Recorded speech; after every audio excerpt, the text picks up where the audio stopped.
there's blackberries on that bush.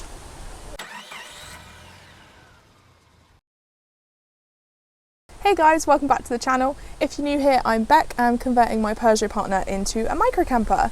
Today we are building the bed in the van, which is very exciting. I swear I say every episode is very exciting, but today does feel extra exciting because it's going to go from an empty van to hopefully finally kind of feeling like a camper van.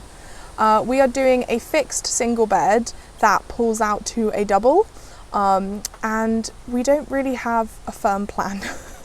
I think the issue is with beds in camper vans is that you can personalise them so much that when you watch every video or read every blog, everybody's done their bed slightly differently, and I don't think there's a right or wrong. I think it's just what you're looking for out of a camper van bed. So yeah, we're going to show you everything that we've done to build our bed, and hopefully that can be helpful. Anyway, hope you enjoy.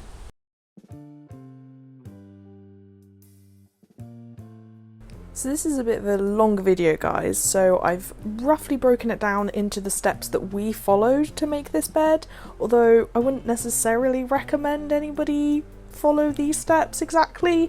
It's quite a chaotic build, to be honest with you. You can definitely tell that we are amateurs. Here we were roughly drawing out our plan. Now, I knew exactly what I wanted the bed to look like, but I just didn't know how to get there or how to put that into words.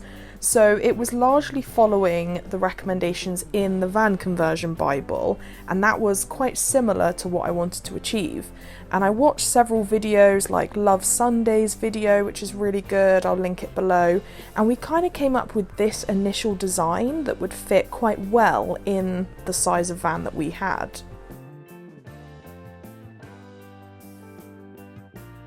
Now, to make the bed, we used two sizes of wood. We used 44 by 44 mil for the frame, and then we used 18 by 92 mil, I think, for the slats. And we cut all of the lengths beforehand up front. Again, not sure if this was a great idea, but that's what we did.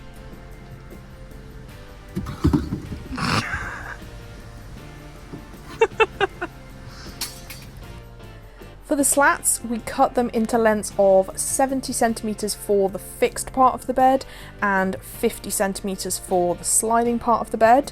And for the main part of the frame, we cut the 44 by 44 into 170 centimeters, 70 centimeters, and 21 centimeters. The 70 and 21, we cut 4 of each of those, and that was to make the frames for the two ends of the bed. Look, like this. Yeah. Two little... Two little pieces. I can make another phone over Okay. So I think what we should do is build 2 of these for each end, attach the long ones to one of them, shove it right in the end, and then we know how long. And then tomorrow, when we get more wood, we'll build 2 more of these for the middle. Yeah. That looks pretty good, doesn't it?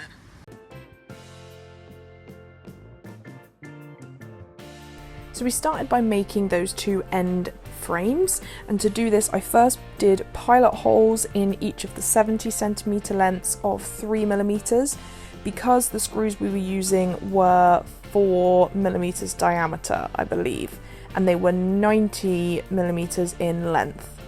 Then we just used 2 screws diagonally into the legs to hold it together. You can see how excited I am here to have just made something.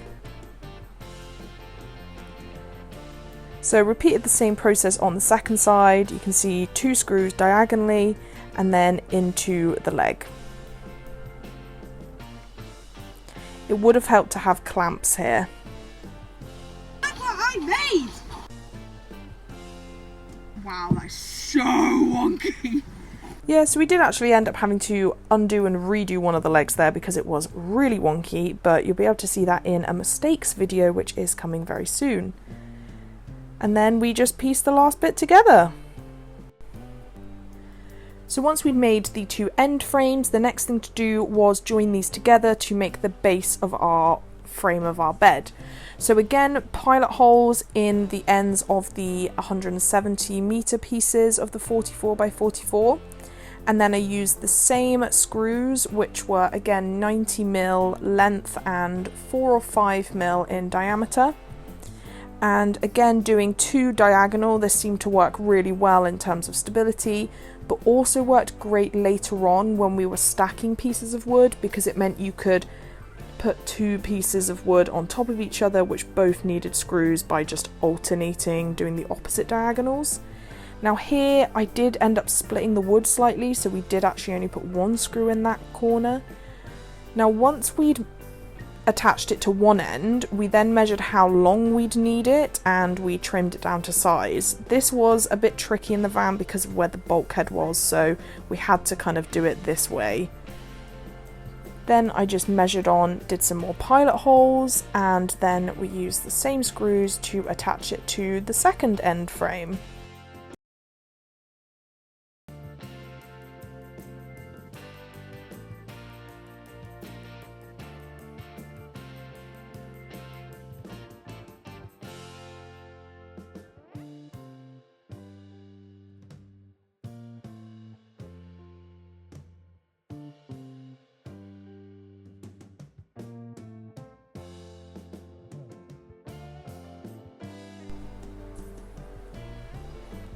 Now that we had the frame, the next thing to do was start on the slats. Now I was marking here the measurements for where the slats were going to go.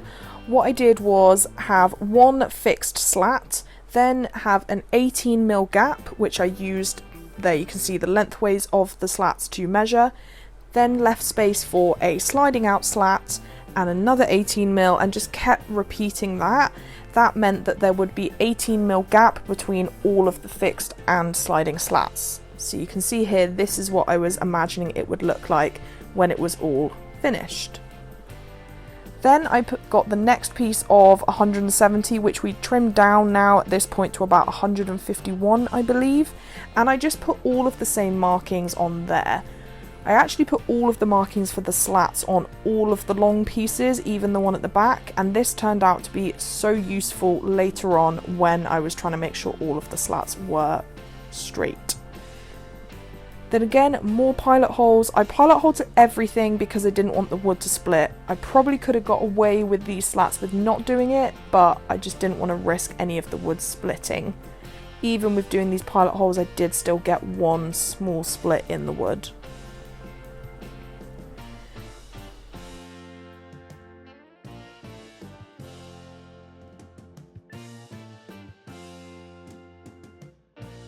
So when it's in day mode, it'll be like this, okay? And then, like, pull it. In the middle? No, you pull it from the edge, but there's no edge, is there? Like that. Because it will have this. So you pull it down, you'll push it back. Like this. So yeah, it's going to be And attached then- to something here, right? Yeah, so there will be fixed slats around So it. this is going to come up maybe like this far see? when it's done. Yeah. Like that. There. Can you see the vision? Mm-hmm. So yeah, I'm working on the sliding part of the bed here. So I'm attaching the 50 centimeter slats to that loose bit of 44 by 44, which we've cut down to roughly 151 centimeters. And this is for the sliding element of the bed. Then it's easiest to do it this way round first, and then attach the fixed slats over the top. Anyway, watching videos, this seems to be the easiest way, and I'm really glad we did it this way. Day mode. Then Oh yeah. night mode. Pretty cool. Isn't it?